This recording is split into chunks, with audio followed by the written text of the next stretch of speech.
আজকে কথা বলবো পাঞ্জাব ভার্সেস মুম্বাই ম্যাচটা কী হলো। পাঞ্জাব ভার্সেস মুম্বাই ম্যাচটায় পাঞ্জাব 1 করে ম্যাচটা জিতে গেল। প্রথমে রিকালটন লেবে 8 বলে 2 করে আউট হয়ে যায়।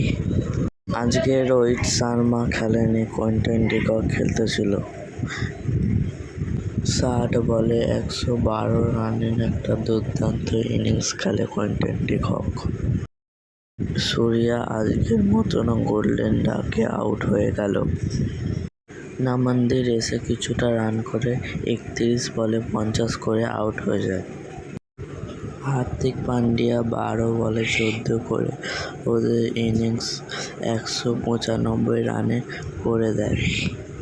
বোলিংয়ের কথা বলতে গেলে হরদীপ সিং 4 ওভারে 3টে উইকেট নেয়। লক্ষ্মণ সিং 39 বলে 80 একটা দুর্দান্ত ইনিংস খেলে নট আউট।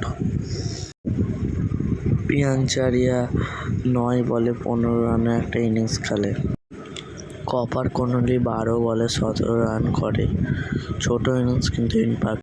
সিএসআর একটা ক্যাপ্টেন্সি ইনিংস খেলে, 35 বলে 66 রান করে।